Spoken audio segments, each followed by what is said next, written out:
Salam saudara terkasih dalam Yesus Kristus, kita jumpa hari ini pada Minggu 21 setelah Trinitatis. Dalam suasana sukacita kita akan mendengarkan firman Tuhan yang akan mengarahkan, menuntun, dan menyegarkan hati kita sehingga kita hidup sesuai dengan kehendak Tuhan. Oleh karena itu, sebelumnya kita bersatu di dalam doa. Damai sejahtera Allah yang melampaui segala akal dan pikiran, itulah yang melihara hati dan pikiran dalam Kristus Yesus Tuhan. Amin. Saudara terkasih, firman Tuhan untuk kita dari Ulangan 24 ayat 17 sampai 18. Dalam bahasa Indonesia dikatakan demikian. Janganlah engkau memperkosa hak orang asing dan anak yatim. Juga janganlah engkau mengambil pakaian seorang janda menjadi gadai. Haruslah kau ingat bahwa engkau pun dahulu budak di Mesir, dan engkau ditebus Tuhan Allahmu dari sana. Itulah sebabnya aku memerintahkan engkau melakukan hal ini. Demikian firman Tuhan. Saudara terkasih dalam Kristus Yesus, topik firman Tuhan untuk hari ini adalah hidup rukun dengan sesama. Yang pertama untuk kita pahami, apa itu rukun? Rukun adalah saling menerima dan saling menghargai untuk kebaikan di dalam kebersamaan. Ketika dikatakan rukun, maka antara kedua belah pihak ada penerimaan sehingga kebaikan menjadi terjadi. Memang kehadiran Allah adalah menjadi simbol daripada kerukunan, di mana sebelumnya dunia ini dalam keadaan kaos ataupun kacau balau. Sehingga dengan kehadiran Allah, maka jelaslah di dalam penciptaan itu menjadikan keteraturan, menjadikan keharmonisan di antara perbedaan, sehingga menjadi keadaannya sangat baik.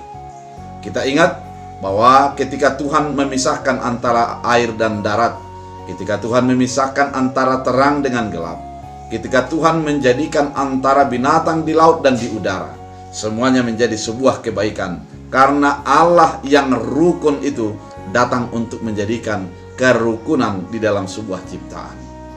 Bapak Ibu yang terkasih dalam Kristus Yesus, kerukunan yang menjadi simbol dalam kehidupan orang percaya yang dinyatakan bagi orang Israel di dalam kitab Ulangan ini adalah sebuah yang harus dilakukan sebagai pernyataan ataupun kesadaran akan pengenalan Allah.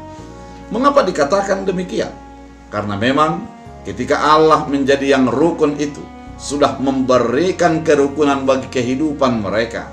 Karena mereka pernah menjadi budak di Mesir, di mana mereka merasa terjajah, mereka teraniaya, dan kehidupan mereka begitu tertekan. Namun dengan kehadiran Allah, mereka menjadi terlepaskan, keluar dari jajahan Mesir, dan hidup menjadi merdeka. Kemerdekaan yang mereka hadapi, kemerdekaan yang sudah dialami ataupun dimiliki orang Israel, bukanlah menjadi kemerdekaan yang menjajah kepada orang lain, namun kemerdekaan yang membebaskan kepada orang-orang yang menderita dalam kehidupannya. Oleh karena itu, kalimat sesama di sini pada awalnya digunakan bagi sesama bangsa Israel, namun pada saat ini menjadi sesama adalah seluruh umat manusia. Kehadiran orang percaya, kehadiran kekristenan kita adalah menjadikan kerukunan bagi setiap orang yang hidup yang diciptakan Allah ini. Saudara terkasih dalam Yesus Kristus, kerukunan itu adalah membebaskan orang-orang yang terpinggirkan. Dalam firman Tuhan dikatakan bahwa janganlah engkau memperkosa hak orang asing. Orang asing adalah orang yang merasa tersingkirkan di tengah-tengah tanah orang lain. Orang asing sebenarnya dia menyadari bahwa dirinya itu terkait dengan orang-orang yang menjadi asli. Namun di dalam dirinya membutuhkan kemerdekaan. Oleh karena itu kita sebagai orang yang merdeka, orang yang sudah dibebaskan menjadi hidup rukun, itu adalah menjadi sumber kerukunan. Ketika ada orang asing, memperlakukannya sebagaimana kita diperlakukan. Bukan menjadi membeda-bedakan antara manusia dengan manusia. Kemudian dikatakan pada firman Tuhan, janganlah engkau mengambil pakaian seorang janda. Orang janda adalah dalam kalimat ini adalah orang yang memiliki kemalangan hidup. Jadi orang percaya itu harus menjadi orang yang tetap memberikan perlindungan kepada orang-orang yang teraniaya. Menjadi memberikan perlindungan kepada orang-orang yang kurang beruntung. Kehadiran orang percaya bukan menjadi memeras orang yang kurang beruntung. Menjadikan subjek daripada keberuntungan ataupun pencaharian bagi orang-orang kaya. Orang miskin, orang yatim piatu, dan orang janda harus mendapat hak yang sama sehingga kerukunan itu terjadi. Bapak Ibu yang terkasih dalam Kristus Yesus, firman Tuhan kali ini mengingatkan kepada kita, ternyata kerukunan itu adalah ketika setiap orang diperlakukan sebagaimana mestinya dirinya adalah gambar dan rupa Allah. Kita tidak menjadi membedakan apakah dia menjadi orang kaya, apakah dia orang besar, ataukah apakah dia orang memiliki jabatan. Namun perilaku kita adalah perilaku yang membebaskan, perilaku yang menolong, perilaku yang memberikan perhatian penuh bagi orang-orang yang membutuhkan. Saudara terkasih dalam Kristus Yesus, banyak orang di dalam kehidupan ini yang hanya memperhatikan kepada orang besar, yang hanya membesarkan orang besar dan mengabaikan orang-orang kecil. Kehidupan yang demikian tidaklah baik bagi kehidupan sebagai orang percaya. Mengapa demikian? Karena sungguh sangat banyak kita lihat di dalam kehidupan sehari-hari. Apabila ada orang yang beruntung ataupun yang memiliki uang, memiliki pesta, begitu ramai orang datang dan memberikan sumbangan yang begitu banyak. Sedangkan kepada orang-orang miskin, hanya sedikit orang yang datang dan sumbangan yang diberikan juga sedikit. Seolah-olah kehidupan ini adalah arisan daripada kebaikan, arisan kekayaan. Namun bagi seorang percaya, kehidupan ini adalah berlaku baik bagi setiap orang, tidak memandang bulu dan tidak memandang muka. Kemudian ketika di dalam kehidupan banyak saat ini orang memeras kepada yang terjepit, orang memberikan sebuah tindakan yang kurang baik kepada orang-orang yang kurang beruntung. Umpamanya membungakan uang kepada orang yang kurang beruntung, menuntut bayaran yang lebih lagi kepada orang yang sangat membutuhkan keuangan. Namun kehidupan kita adalah orang yang menolong dari hati, orang yang menolong dari iman, bukan menjadi menuntut atau memberikan sesuatu yang memberatkan kepada orang lain. Bagaimana bisa demikian? Apa yang menjadi dasar bagi firman Tuhan saat ini sehingga kita mampu menolong orang lain? Firman Tuhan dikatakan pada ayat 18, haruslah kau ingat bahwa engkau pun dahulu budak di Mesir. Ternyata bagaimana kita berlaku kepada orang yang berkekurangan, bagaimana kita berlaku kepada orang-orang yang beruntung adalah mengingat kepada apa yang sudah kita alami. Orang Israel pernah budak di Mesir. Bagaimana perasaan sebagai budak pasti mereka pahami. Orang Israel pernah menjadi orang yang terpinggirkan dan terabaikan. Namun ketika mereka di situ bukan menjadikan, ketika mereka keluar dari keadaan itu, bukan menjadikan melupakan masa lalu itu, namun menerima itu untuk menjadi sebuah kebaikan di mana kita tidak lagi berbuat yang sama kepada orang yang ada di sekitar kita. Ternyata dalam firman Tuhan ini mau diingatkan bagi kehidupan kita. Ketika kita hidup berkecukupan, ingatlah bagaimana engkau berkekurangan dan lakukanlah hal yang baik kepada orang yang membutuhkan pada saat ini. Ketika engkau memiliki jabatan, ingatlah bahwa engkau pernah sebagai orang yang bukan pejabat. Engkau pernah orang yang tidak ada apa-apanya. Dan perhatikanlah, berikanlah perhatian kepada orang yang membutuhkan pertolonganmu pada saat ini. Firman ini mau menyentuh dalam kehidupan kita mau mengatakan bahwa kehidupan ini adalah tetap berlanjut, di mana ketika kita berlaku baik kepada orang, oleh karena kita menyadari bahwa kita pernah juga mengalami hal yang sama. Dengan demikian, kita tidak menjadi melupakan akan kepahitan-kepahitan yang terjadi, namun kita membuat yang terbaik sesuai dengan apa yang sudah pernah kita terima. Saudara terkasih dalam Kristus Yesus, firman Tuhan kali ini membuat sebuah cerita ilustrasi, di mana pada ada seorang anak kecil yang waktu kecil dia memulung ataupun mengambil barang-barang bekas.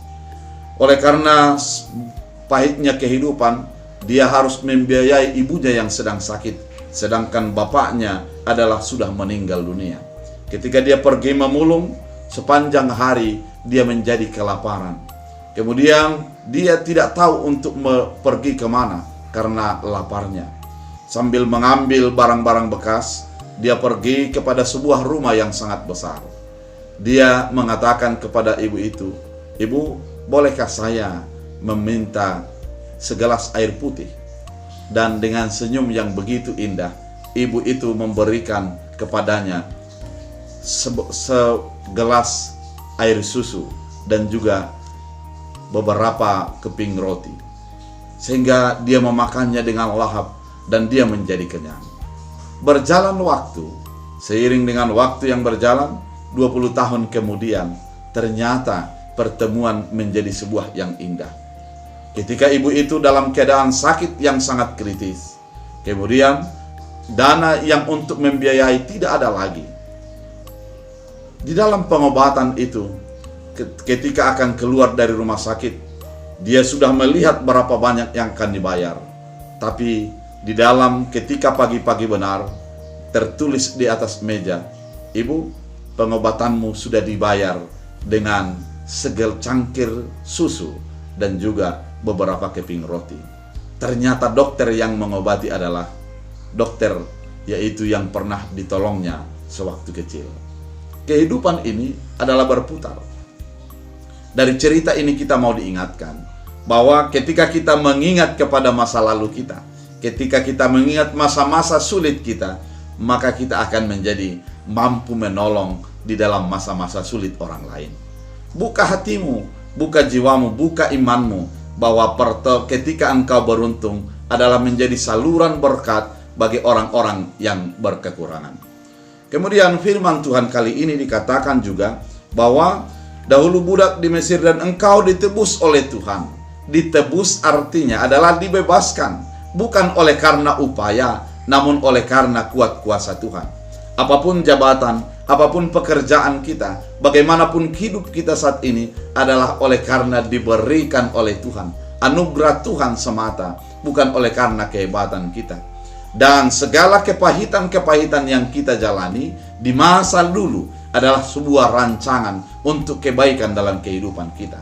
Kita mengingat kisah daripada Yusuf yang pernah dimasukkan oleh abang saudaranya ke dalam lubang sumur, kemudian diperjualbelikan, kemudian dikhianati waktu di penjara, namun dia menjadi raja, sebuah gubernur di Mesir. Sebuah kepahitan menjadikan dia melompat untuk mendapat jabatan yang sudah dirancangkan oleh Tuhan. Oleh karena itu tidak ada alasan bagi kita untuk balas dendam. Tidak ada alasan bagi kita untuk mengingat akar pahit. Namun mengingat kasih karunia, mengingat akan kebaikan Tuhan yang menebus kita untuk mencapai apa yang kita harapkan pada saat ini. Saudara terkasih dalam Kristus Yesus, jabatan apa yang engkau dapatkan, dan bagaimana kedudukan yang engkau jalani, sebab berapa banyak uang yang engkau dapatkan. Ingat, itu adalah karunia daripada Allah, dan biarlah karunia itu, pemberian Allah itu menjadi saluran kebaikan bagi orang-orang yang membutuhkan, bukan menjadi menyeramkan ataupun menakutkan, ataupun sesuatu yang menjadi ditakuti oleh orang-orang yang di sekitar kita, namun menjadi sesuatu kebaikan bagi orang-orang yang berkekurangan. Dan firman Tuhan kali ini ditambahkan lagi bahwa itulah sebabnya aku memerintahkan engkau melakukan hal ini. Musa mengatakan itu oleh karena dia sudah mengingat pertolongan dan kebaikan Tuhan. Dia sudah merasakan kebaikan Tuhan dalam kehidupannya. Dan demikianlah kita kiranya sebagai orang percaya. Kita harus mengingat kebaikan dan pertolongan Tuhan dalam kehidupan kita. Kita harus ingat bagaimana cara Tuhan mengangkat dan menebus kita. Dengan demikian, kita tidak menjadi sombong diri. Kita tidak akan menjadi lupa diri atas kebaikan yang sudah Tuhan berikan bagi kehidupan kita. Kebaikan Tuhan harus kita salurkan menjadi kebaikan kepada sesama melalui tindakan, perbuatan, dan sikap hidup kita yang menjadi penolong bagi sesama. Kehidupan ini akan menjadi rukun dengan sesama ketika setiap orang mengingat akan pertolongan Tuhan dalam kehidupannya. Kerukunan akan menjadi kebaikan dalam kehidupan kita ketika kita mengingat bahwa Allah itu sumber kerukunan, sehingga hidup kita adalah menjadi kerukunan bagi orang lain, sehingga orang lain menjadi terlepas, menjadi terbebas, dan merasakan kebaikan melalui kehidupan kita. Oleh karena itu, saudara terkasih dalam Kristus Yesus, firman Tuhan kali ini mengingatkan kita, hiduplah dengan rukun, hiduplah di dalam kerukunan, karena Tuhan sumber kerukunan itu sudah terlebih dahulu memberikan kerukunan bagi kehidupan kita. Biarlah firman ini mengingatkan kita bahwa tidak ada untungnya untuk sombong diri, tidak ada untungnya untuk menindas orang lain. Namun ketika kita mengingat bahwa kita adalah menjadi saluran berkat, saluran pertolongan, dan saluran kelepasan bagi orang di sekitar kita, pada saat itulah kita menjadi menghidupi dan mengikuti firman Allah yang memberikan anugerah keselamatan, anugerah apa yang kita dapatkan, dan telah meneladankan tentang kehidupan yang rukun dalam kehidupan kita. Biarlah firman ini menjadi berakar, berbuah, bertumbuh dalam kehidupan kita. Tuhan Yesus memberkati. Kita berdoa. Terima kasih Tuhan atas firman kali ini, mengingatkan kami untuk hidup rukun. Biarlah kehidupan kami menunjukkan kerukunan melalui mengingat akan masa lalu kami dan berbuat kebaikan kepada orang-orang yang membutuhkan. Kami menyadari bahwa Yesus adalah Tuhan, kami adalah sebagai sumber kerukunan, sehingga kami hidup di dalam kerukunan. Biarlah firman ini berakar, berbuah, bertumbuh bagi hidup kami. Dalam Kristus Yesus. Amin. Tuhan Yesus memberkati.